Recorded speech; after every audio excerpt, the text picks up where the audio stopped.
വിഷയത്തിന് ചികിത്സിക്കേണ്ടത് അതിൻ്റെ മുരടിലാണ്. അതെന്താണ് മുരടിൽ ചികിത്സിക്കുക എന്നതുകൊണ്ട് ഉദ്ദേശിക്കുന്നത്? നല്ലൊരു ഭാഗം അംഗഭംഗമുള്ള ആളുകൾ, ബുദ്ധിമാന്യമുള്ള ആളുകൾ, നല്ലൊരു അംഗസംഖ്യ ഉരുത്തിരിഞ്ഞ് വരുന്നത് റിയാക്ഷൻ എന്ന നിലക്കാണ്. അതാണ് വേരിൽ ചികിത്സിക്കുക എന്ന് പറഞ്ഞതുകൊണ്ട് ഉദ്ദേശിച്ചത്. റിയാക്ഷൻ, തിക്താനുഭവം, തിക്തഫലം. അംഗഭംഗമുള്ള ആളുകളെ, അംഗവൈകല്യമുള്ള ആളുകളെ, ബുദ്ധിമാന്യമുള്ള ആളുകളെ സൃഷ്ടിക്കുന്നത് നാം തന്നെയാണ്. അപ്പോൾ നമ്മുടെ ഭാഗത്ത് നിന്ന് ഈ സൃഷ്ടിക്കൽ പരിപാടി ഇല്ലാതെയാക്കുക എന്നതാണ് ഒന്നാമത്തെ നടപടി. ആരെയും വികലാംഗരാക്കരുത്, ആരെയും നാം മന്ദബുദ്ധികളാക്കരുത്. വയസ്സാകുന്നത് പിന്നെ നമുക്ക് തടയാൻ കഴിയില്ല. അതേ അവസരത്തിൽ വർത്തമാന സമയത്തെ ഈ പ്രശ്നം അത് ഒമാ അസ്വാബത്കും മിൻ മുസീബ ഫബിമാ കസബത്ത് ഐദീകും, വലിയ ഒരളവ് നമ്മുടെ തന്നെ പ്രവർത്തനത്തിൻ്റെ റിയാക്ഷൻ. അതാണ് സൂക്ഷിക്കേണ്ടത്.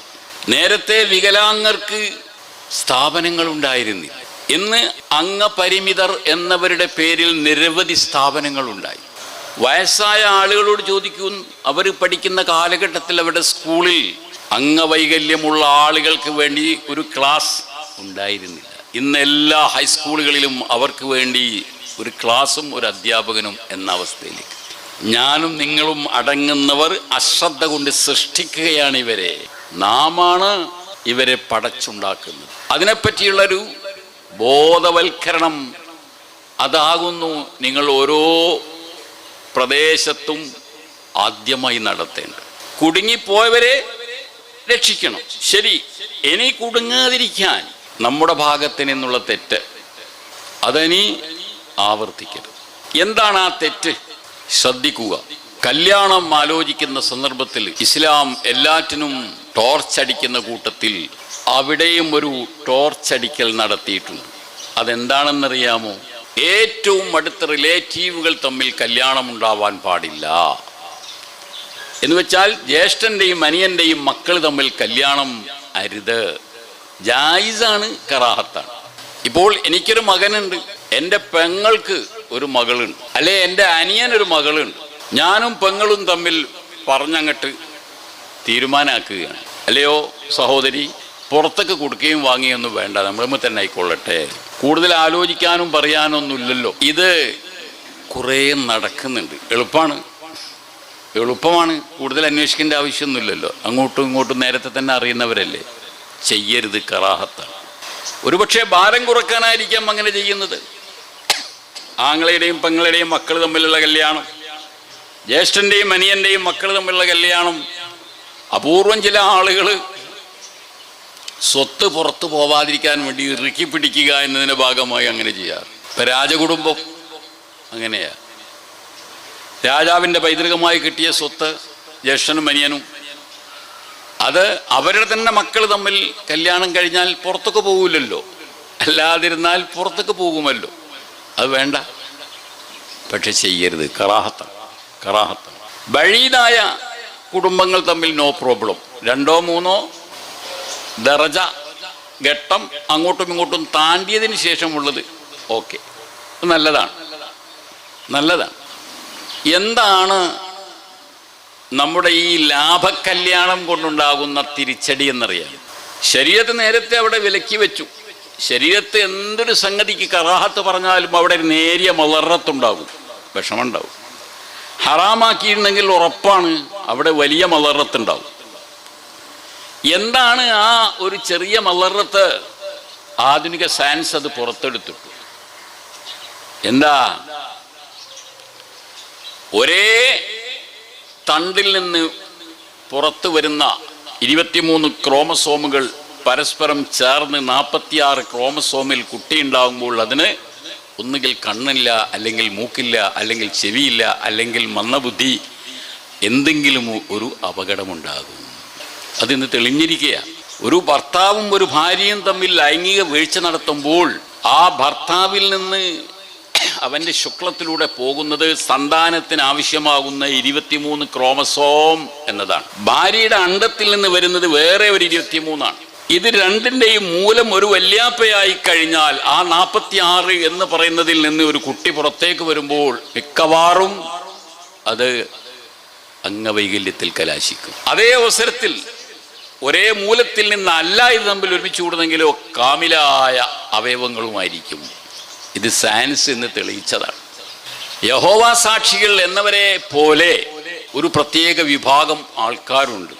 നമുക്കവരെ വിശ്വവിജ്ഞാനകോശത്തിലൊക്കെ പരതിയാൽ കാണാൻ കഴിയും. അവര് ഈ തമ്മിൽ കല്യാണം കഴിക്കുന്ന കൂട്ടരാ. വർത്തമാന സമയത്ത് ഒരു 2 ലക്ഷത്തോളം ആളുകളാണ് ആ മതവിശ്വാസികളുള്ളത്.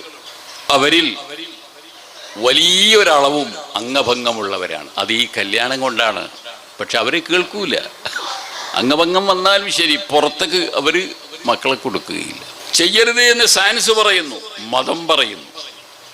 സയൻസ് പറഞ്ഞാലും പറഞ്ഞില്ലെങ്കിലും നമുക്ക് മതം പറയുന്നത് ഒരു വിഷയമാണ്. അപ്പോൾ ഇന്നിപ്പോൾ നാം ഈ സംരക്ഷിക്കാൻ വേണ്ടി അംഗഭംഗം വന്ന കുട്ടികളെ അവരെ സംരക്ഷിക്കാൻ വേണ്ടി ഗവൺമെൻറ്റുകൾ ഓടി നടക്കുമ്പോൾ, നമ്മുടെ സ്ഥാപനങ്ങൾ ഓടി നടക്കുമ്പോൾ, സംഘടനകൾ ഓടി നടക്കുമ്പോൾ ആരാണ് ഇതിൻ്റെ കാരണക്കാർ? അതൊരു പക്ഷേ നാം തന്നെയായിരിക്കും. നമ്മുടെ കല്യാണമാണ് പറ്റിച്ചത്. ഇതറിഞ്ഞു കഴിഞ്ഞതിന് ശേഷം പിന്നെ ആ പരിപാടിക്ക് നിൽക്കരുത്. ഒരിക്കലും ആങ്ങളുടെയും പെങ്ങളുടെയും മക്കൾ തമ്മിൽ കല്യാണത്തിന് ഒരുങ്ങരുത്. കുട്ടിക്കൊരു പക്ഷേ അന്ധതയുണ്ടാകാം, അല്ലെങ്കിൽ ബധിരതയുണ്ടാകാം, അതല്ലെങ്കിൽ മറ്റെന്തെങ്കിലും ഒരു വീക്ക്നെസ്. അതാണ് മുരടിന് ചികിത്സിക്കുക എന്ന് പറഞ്ഞതുകൊണ്ട് ഉദ്ദേശിച്ചിട്ടുള്ളത്. രണ്ടാമതൊരു കാര്യം, ഇന്നത്തെ ഈ അംഗഭംഗം, അംഗവൈകല്യം എന്ന് പറയുന്ന ട്രാജഡി, ആ ദുരന്തത്തിൻ്റെ ഈ കസറത്തിന്, ആധിക്യത്തിന് വഴിവെച്ചിട്ടുള്ളത് സയൻസ് പറയുന്നു അത് റോഡുകളിലൂടെ ചീറിപ്പായുന്ന മോട്ടോർ വാഹനങ്ങളും പഞ്ചായത്തുകളുടെ സൈറണുകളുമാണ്.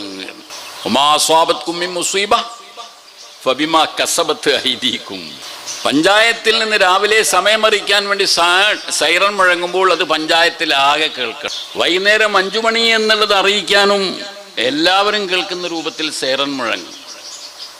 നമുക്ക് കുത്തുബിയത്ത് അതൊരു റാഹത്തായി എന്ന് തോന്നണമെങ്കിൽ മൈക്ക് വെച്ചുകൊണ്ട് തന്നെ ശബ്ദവീചികൾ പുറത്തെത്തിക്കണം. റോഡിലൂടെ വണ്ടി ഓടിക്കുന്ന ഡ്രൈവർമാർക്ക് കുളിച്ചിട്ട് കുറേ ദിവസമായിട്ടുണ്ടാകും. അവർ വിസർജിക്കാൻ മുട്ടിയിട്ട് ആവശ്യ നിർവഹണം കഴിയാതെ അവരാകെ പ്രഷർ ഇളകി നിൽക്കുകയാണ്. അപ്പോഴാണ് മുന്നിൽ ഒരു വണ്ടിയോ അല്ലെങ്കിൽ ഒരാളോ ശല്യം ചെയ്യുന്നതായി. അപ്പോൾ ഒരു മുഴക്കമുണ്ട് അവരുടെ വാഹനത്തിൽ നിന്ന്. എല്ലാ ദേഷ്യവും കൂടി ആ ഒരു ഓർണടിയിൽ അങ്ങോട്ട് പ്രതിഫലിക്കും.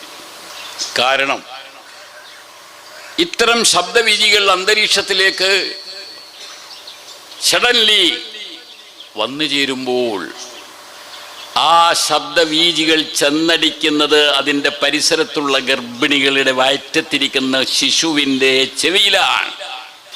4 മാസം കഴിഞ്ഞു, 5 മാസം കഴിഞ്ഞു, 6 മാസം കഴിഞ്ഞു, 7 മാസം കഴിഞ്ഞു, 8 മാസം കഴിഞ്ഞു. അങ്ങനത്തെ ഭ്രൂണങ്ങൾ ഈ ശബ്ദമുണ്ടാകുന്ന സന്ദർഭത്തിൽ 10ഓ 15ഓ ആ ഒരു സ്ഥലത്തിൻ്റെ അറൗണ്ടിലെ വീടുകളിൽ ഉണ്ടാകും. ഗർഭിണി സ്തംഭിക്കില്ല, അവൾക്ക് പരിചയമുണ്ട്. വീട്ടുകാർക്ക് സ്തംഭനമില്ല, അവർക്കത് നിത്യാനുഭവമാണ്. പക്ഷേ ഈ ഗർഭസ്ഥ ശിശു ഉണ്ടല്ലോ, അവൻ്റെ വളരെ സോഫ്റ്റായ പാർട്ടുകൾ പണിതു വരുന്നേ ഉള്ളൂ. അതിൻ്റെ സ്വരൂപത്തിൻ്റെ പ്രാഥമിക ദശയിലാണ്. താൽസമയത്ത് ഗർഭപാത്രത്തിലേക്ക് ഇരിക്കുന്ന ആ കുട്ടിക്ക് കമ്പനമേറ്റാൽ, അവൻ കിടക്കുന്ന പൊസിഷനിൽ എന്തെങ്കിലും ഒരു ചാഞ്ചല്യം സംഭവിച്ചു കഴിഞ്ഞാൽ അത് അംഗവൈകല്യത്തിന് കാരണമാകുമെന്ന് പറയുന്നത് മെഡിസിനാണ്, ബയോളജിയാ പറയുന്നത്. അതുകൊണ്ട് തന്നെ വണ്ടി ഓടിക്കുന്ന ആളുകൾ മാക്സിമം ശബ്ദശല്യം ഉണ്ടാക്കാതെ വണ്ടി ഓടിച്ചു പോകുക. സൈറൺ മുഴങ്ങുന്നത് ചെറുതാക്കാൻ നോക്കുക. കുതുബിയത്തിൻ്റെ ശബ്ദം അത് പരിമിതമാക്കാൻ നോക്കുക. ആരെയും ദ്രോഹിക്കാതെ ലാ ലററ വലാ ളിറാറ. ഇസ്ലാമിൻ്റെ അഹ്കാമുകളിൽ നല്ലൊരു ശതമാനവും പൊട്ടിമുളക്കുന്നത് ഈ ഹദീസിൽ നിന്നാണ്. ലാ ലററ വലാ ളിറാറ. ഇബ്നു മാജയുടെ ഹദീസാണ്. എന്താണ് ആ ലാ ലററ വലാ ളിറാറയുടെ അർത്ഥം? ലാ തബരിയത്തിൻ്റെ ലായാണ്, ജിൻസിന് നഫി എന്ന ലായാണ്. അപ്പം അതിനർത്ഥം അള്ളാഹു ആകുന്ന എൻ്റെ ഭാഗത്ത് നിന്ന് മഖ്ലൂക്കുകളായ നിങ്ങൾക്ക് ഞാൻ നൽകിയിട്ടുള്ള തീസീസിൽ ഞാൻ നിങ്ങൾക്ക് വിളമ്പിയിട്ടുള്ള ആർട്ടിക്കിൾസ് അതിൽ കണിക പോലുമില്ല ദ്രോഹിക്കലിൻ്റെ. അതാ ജിൻസിന് നഫി. എൻ്റെ ശരീഅത്തിൻ്റെ റൂളുകളിൽ ഒരിടത്തും നിങ്ങൾക്ക് ഒരശേഷം ലററില്ല. ഒരു വാജിബ് പറഞ്ഞിട്ടുണ്ടെങ്കിൽ അത് നിങ്ങളുടെ മംഫഅത്തിനാണ്. ഒരു കറാഹത്ത് തന്നിട്ടുണ്ടെങ്കിൽ അത് നിങ്ങളുടെ മംഫഅത്തിനാണ്. ഒരു ഹറാമ് തന്നിട്ടുണ്ടെങ്കിൽ അത് നിങ്ങളുടെ മംഫഅത്തിനാണ്. ലറർ എന്നതേ മൗജൂദല്ല എൻ്റെ റൂൾസിൽ. ആയതുകൊണ്ട് വലാ ളിറാറ. നിങ്ങൾ പരസ്പരം ദാ അവിടെ ളിറാറാണ്, തഫാഉൽ ബാബാണ്, ഫാല യുഫാലു മുഫാലത ഫിആലൻ. നിങ്ങളുടെ പാരസ്പര്യത്തിൽ ഒരാൾ മറ്റൊരാൾക്ക് ലററിൻ്റെ കണിക പോലും ഉണ്ടാക്കാൻ പാടില്ല. എന്നെ പോലെ നിങ്ങളുമാവുക. തഖല്ലഖൂ ബി അഖ്ലാഖില്ല. അള്ളാഹുവിൻ്റെ അഖ്ലാഖ് അത് നിങ്ങളും മുറുകെ പിടിക്കണം. അള്ളാഹുവിന് പെരുമാറ്റച്ചട്ടം എന്താണ്? ലാ ലററ എന്നാണ്. വലാ ളിറാറ. നിങ്ങളും അത് തന്നെ. ഈ ജിൻസിനെ നഫി ചെയ്യുന്ന അവസരത്തിൽ അതിൻ്റെ കണിക പോലും ഇല്ല എന്ന് പറഞ്ഞാൽ അർത്ഥം എന്താ? ഒരു ഗർഭസ്ഥ ശിശുവിന് പോലും ബുദ്ധിമുട്ടുണ്ടാക്കരുത്. റോഡിലൂടെ പോകുന്ന ആളുകൾക്ക് ബുദ്ധിമുട്ടാക്കരുത് എന്ന് മാത്രമല്ല, പരിസരത്തെ ഗർഭസ്ഥ ശിശുക്കളെ അംഗഭംഗം വരുന്ന അവസ്ഥ സൃഷ്ടിക്കാൻ പാടുള്ളതല്ല. അംഗഭംഗം സൃഷ്ടിക്കുന്നതിൻ്റെ മൂന്നാമത് ഒരു കാരണം സയൻസ് തന്നെ പറയുന്നു. അത് തലങ്ങും വിലങ്ങുമായും കൊണ്ടുള്ള സ്കാനിങ് ഏർപ്പാടുകളാണ്.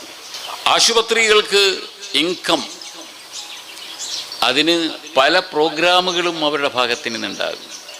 ഇന്ന് ഒരു ഭർത്താവിനെ സംബന്ധിച്ചിടത്തോളം ഭാര്യയെ സംബന്ധിച്ചിടത്തോളം സ്റ്റാറ്റസാണ്, ഗർഭിണിയാണ് എന്നറിഞ്ഞു കഴിഞ്ഞാൽ ഉടനെ തന്നെ ഹോസ്പിറ്റലുകളിൽ ചെക്കപ്പ് ചെക്കപ്പ് ചെക്കപ്പ് ചെക്കപ്പ് എന്ന് പറഞ്ഞുകൊണ്ട് പോയി അത് വാർത്തയാക്കൽ.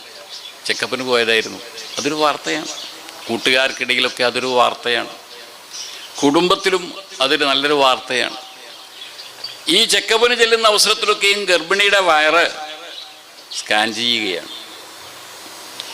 എല്ലാ ഓരോ സ്കാൻ ചെയ്യുന്ന സന്ദർഭത്തിലും എക്സ്റേ എടുക്കുന്ന അവസരത്തിലും അതിൽ പ്രവർത്തിക്കുന്ന രശ്മികൾ, ലേസർ രശ്മി എന്നൊന്നും വേണ്ട, അതിൽ പ്രവർത്തിക്കുന്ന രശ്മികൾ തുളച്ച് കയറുകയാണ്. അതെവിടെ ചെന്നാ പതിക്കുന്നത്?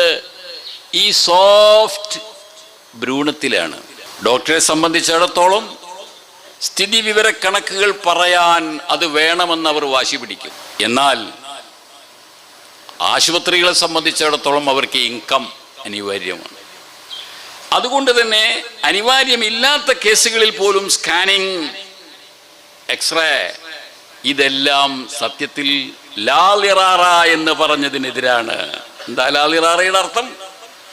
ഒരു ഗർഭസ്ഥ ശിശുവിനെ പോലും നിങ്ങൾ ദ്രോഹിക്കരുത്. ഈ പ്രകാശരശ്മികൾ തുളച്ച് അവരുടെ ആ മൃദുലമായ അവയവങ്ങളിൽ ചെന്ന് തട്ടുമ്പോൾ ചിലപ്പോൾ വിരലിന്, ചിലപ്പോൾ പല്ലുണ്ടാകേണ്ട മോണയ്ക്ക്, ചിലപ്പോൾ കണ്ണിന്, അവിടെയൊക്കെ ആയിരിക്കും ഈ രശ്മി അപായമുണ്ടാക്കുന്നത്.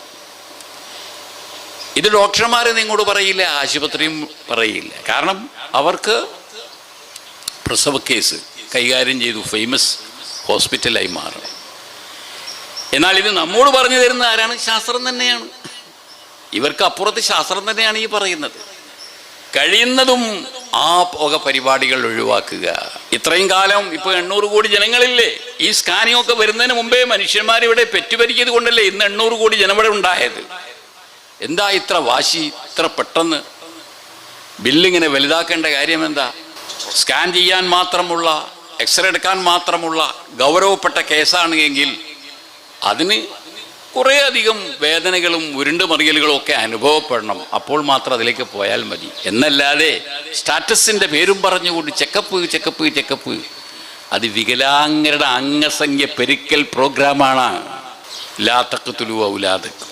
ഖശ്യത്തെ ഇംലാക്ക് മാത്രമല്ല, ഒരു നിലക്കും കൊല്ലരുത് മക്കളെ. അനാവശ്യമായ സ്റ്റാറ്റസിൻ്റെ പേര് പറഞ്ഞുകൊണ്ട് മക്കളെ കൊല്ലല്ലേ. ലാ തഖ്തുലു ഔലാദക്കും ലാ തഖ്തുലു അൻഫുസക്കും.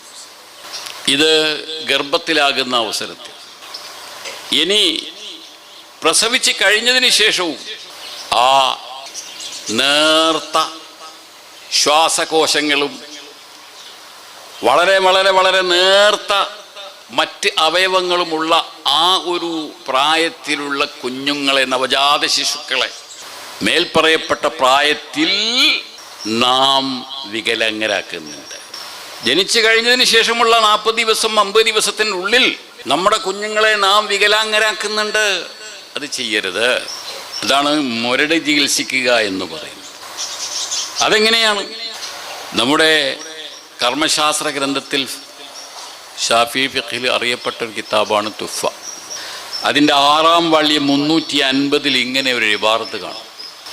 ലൗ തവല്ലദ മിനർ റായിഹതി മുബീഹു തയമ്മുമിൻ കമറലിൻ മുനിഴ മിൻഹു. ഏതെങ്കിലും ഒരു പഞ്ചായത്തിലെ എക്സിക്യൂട്ടീവ് ഓഫീസറുടെ മുമ്പിൽ ഒരു പ്ലാൻ വന്നു. ഒരു സംരംഭകൻ കൊണ്ടുവന്നതാണ്. സ്മോൾ ഇൻഡസ്ട്രിയുടെ ഭാഗമായിട്ട് അദ്ദേഹം ഒരു ഫാക്ടറി ഓപ്പൺ ചെയ്യാൻ ഉദ്ദേശിക്കുന്നു. അതിൻ്റെ എസ്റ്റാബ്ലിഷ്മെൻറ്റ്. തൽസമയത്ത് എക്സിക്യൂട്ടീവ് ഓഫീസർ ആ ഫയലിൽ ഒപ്പിടണമോ ഒപ്പിടണ്ടേ, അതിനെപ്പറ്റി ആ തുഫ സംസാരിക്കുന്നത്.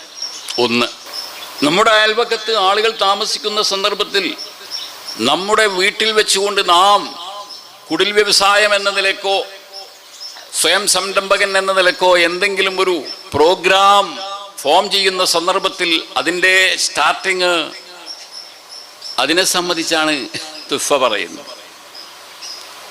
ലൗ തവല്ലദ ഉണ്ടായാൽ, ഉടലെടുത്താൽ, മിനർ റായിഹതി ഈ വരുന്ന ഫാക്ടറിയിൽ നിന്നും പുറത്തു വരുന്ന വായു മൂലം, വാസന മൂലം, ആ ഫാക്ടറി തുപ്പുന്ന കാർബൺ ഡൈ ഓക്സൈഡ് അല്ലെങ്കിൽ കാർബൺ ഡൈ ഓക്സൈഡിന് സമാനമായിട്ടുള്ള വാതകങ്ങൾ ഇവ ശ്വസിച്ച കാരണത്താൽ ഉണ്ടാകുന്ന പക്ഷം, എന്തുണ്ടാകുന്ന പക്ഷം? മുബീഹു തയമ്മുമിൻ. ഒരാൾക്ക് തയമ്മും ചെയ്യലിനെ ഹലാലാക്കി കൊടുക്കുന്ന അത്രയും വിഷമം. അതേതുപോലെ കമറലിൻ, സൂക്കേട് പോലെ. വെള്ളം കൊണ്ട് ഉളുവെടുത്താൽ മറലുണ്ടാകുമെന്ന് കണ്ടാൽ അയാൾക്ക് തയമ്മും ഹലാലാണ്. അതുപോലെയുള്ള ഒരു അപകടം ഏതെങ്കിലും ഒരു വ്യക്തിക്ക് നാട്ടിൽ സംഭവിക്കും എന്ന് കണ്ടാൽ മുനിഴമിൻഹു, എക്സിക്യൂട്ടീവ് ഓഫീസർ ആ ഫയലിൽ ഒപ്പിടരുത്, ഇത് പാസ്സാക്കരുത്. 5 വഖ്ത് നിസ്കരിക്കുന്നതിനെ സംബന്ധിച്ച് മാത്രം പറയാനുള്ളതല്ല നമ്മുടെ കർമ്മശാസ്ത്രം.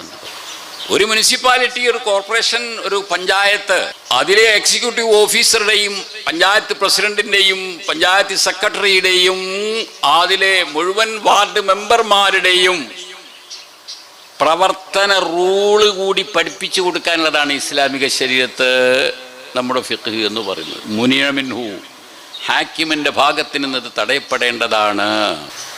അപ്പോൾ വികലാംഗരെ സൃഷ്ടിക്കുന്നത് ആരാണ് പോലും? ശാസ്ത്രം തന്നെ പറയുകയാണ്. പുതുതായി ഓപ്പൺ ചെയ്യപ്പെടുന്ന ഫാക്ടറികളിൽ നിന്ന് തുപ്പുന്ന വിഷവായു, അതല്ലെങ്കിൽ ഞെളിയമ്പറമ്പ് പോലെയുള്ള സ്ഥലങ്ങളിൽ അലക്ഷ്യമായി ഇട്ടേക്കുന്ന വസ്തുവകകളിൽ നിന്ന് വരുന്ന വാതകം, അതാരാ ശ്വസിക്കുന്നത്? വളരെ ലോലമായ ശ്വാസകോശങ്ങളുടെ ഉടമയായ നവജാത ശിശു.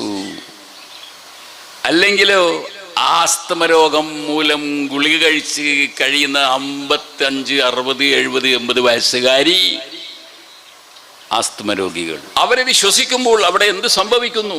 തവല്ലദ, ഉടലെടുക്കുന്നു. എന്താ ഉടലെടുക്കുന്നത്? പെട്ടെന്നുള്ള മരണമൊന്നുമല്ല, മറള്, രോഗം വരുന്നു. അങ്ങനെ കണ്ടാൽ മുനിഅ മിൻഹു, അത് തടയണം. അത്യാവശ്യം ഒരു 10-20 വയസ്സായവൻ, ഒരു 10-35 വയസ്സിൻ്റെ ഇടയിലുള്ള ആളുകൾക്ക് ഈ മലിനവായു ഒരു പക്ഷേ ശ്വസിച്ചാൽ വലിയൊരു ഗതികേടൊന്നും ഉണ്ടായി എന്ന് വരില്ല. പക്ഷേ ഈ 2 വിഭാഗത്തിനത് താങ്ങാൻ കഴിയില്ല. അവരുടെ ശ്വാസകോശം ദുർബലമാണ്, യന്ത്രങ്ങൾ ദുർബലമാണ്. നവജാത ശിശുക്കൾക്കും ആസ്തമ രോഗികൾക്കും തത്തുല്യമായ ആളുകൾക്കും. അപ്പോൾ പിന്നെ ആ ഫാക്ടറി എവിടെ? ആ ഫാക്ടറിയിൽ നിന്നുള്ള ഉൽപ്പന്നം നമുക്ക് വേണ്ടതല്ലേ? ചെരുപ്പ് നമുക്ക് വേണ്ടേ? ഡ്രസ്സ് വേണ്ടേ? തീർച്ചയായിട്ടും വേണം, തീർച്ചയായിട്ടും വേണം. പക്ഷേ അതെവിടെ കൊണ്ടുപോയി സ്ഥാപിക്കണം? ജനസാന്ദ്രതയുള്ള ഒരു പഞ്ചായത്തിലല്ല, ജനസാന്ദ്രതയുള്ള ഒരു മുനിസിപ്പാലിറ്റിയിലല്ല. അത് 4 കോടി ജനങ്ങൾക്ക് നിൽക്കാൻ മാത്രം വലിപ്പമില്ല. കേരളം എന്ന് പറയുന്ന കൊച്ചു സംസ്ഥാനമെങ്കിൽ ഇവിടെ ആ വ്യവസായത്തിന് പറ്റിയ മണ്ണില്ലാത്ത പക്ഷം അത് വേണ്ടെന്ന് വെക്കണം. നമ്മൾ പണ്ടേ പഠിച്ചത് അങ്ങനെയല്ലേ? പൊന്നു കായ്ക്കുന്ന വൃക്ഷമാണെങ്കിലും വീട്ടിൻ്റെ മുകളിലേക്ക് ചെരിഞ്ഞാൽ മുറിച്ച് കളയണം.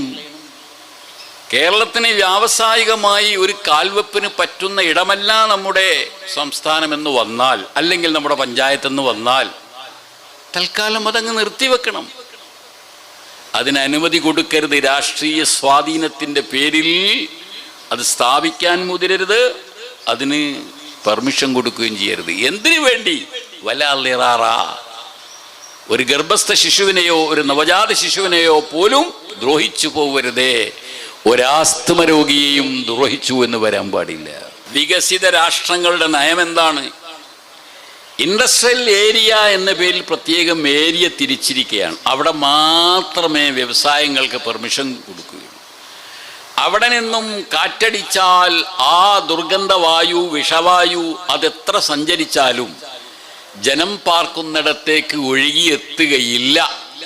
അതിന് മുമ്പ്, ആ ഒഴുകിയെത്തുന്നതിന് മുമ്പ് ഏതെങ്കിലും ഒരു വനം പാസ് ചെയ്യേണ്ടി വരും. ആ വനത്തിലൂടെ ഈ വിഷവായു കടന്നു പോകുന്ന സന്ദർഭത്തിൽ ആ വിഷവായുവിനെ ശുദ്ധീകരിച്ചെടുത്തിട്ടുണ്ടാവും ഈ വനം. ഫിൽട്ടർ ചെയ്ത വായു, ശുദ്ധിയാക്കിയ വായുവാണ് ജനവാസമുള്ളിടത്തേക്ക് എത്തുക. പ്രശ്നം തീരും. കല്യാണത്തിന് വേണ്ടി പടക്കം പൊട്ടിക്കുക, അല്ലെങ്കിൽ മറ്റെന്തെങ്കിലും ആഘോഷങ്ങൾക്ക് വേണ്ടി പടക്കം പൊട്ടിക്കുക. ഡൽഹി നഗരത്തിൽ ശുദ്ധവായു മലിനമായതിൻ്റെ ഡിഗ്രി എത്ര പോയിന്റിലെത്തി, എന്നിട്ടും പടക്കം പൊട്ടിക്കുക തന്നെ ചെയ്യാം. ശുദ്ധവായു ശ്വസിക്കാൻ അവിടെ കിട്ടുന്നില്ല. വാഹനങ്ങൾ തുപ്പിക്കൊണ്ടിരിക്കുന്ന കാർബൺ ഡൈ ഓക്സൈഡ് കൊണ്ട് പരസ്പരം മുഖാമുഖം ഒരാൾ നിന്നാൽ കാണാൻ കഴിയുന്നില്ല, വണ്ടി ഓടിക്കാൻ കഴിയുന്നില്ല. മഞ്ഞല്ല, നമ്മുടെ വണ്ടിയിൽ നിന്ന് ഇറങ്ങിപ്പോയിട്ടുള്ള പുക. ഇതാണ് അനുമതി കൊടുക്കുന്നതിൻ്റെ പേരിലുണ്ടാകുന്ന ബുദ്ധിമുട്ടുകൾ. അപ്പോൾ അത് അനുഭവിക്കുന്ന കുഞ്ഞുങ്ങളും വയസ്സന്മാരും മുഴാക്കുകളായി മാറുകയാണ്, ശയ്യാവലംബികളായി മാറുകയാണ്.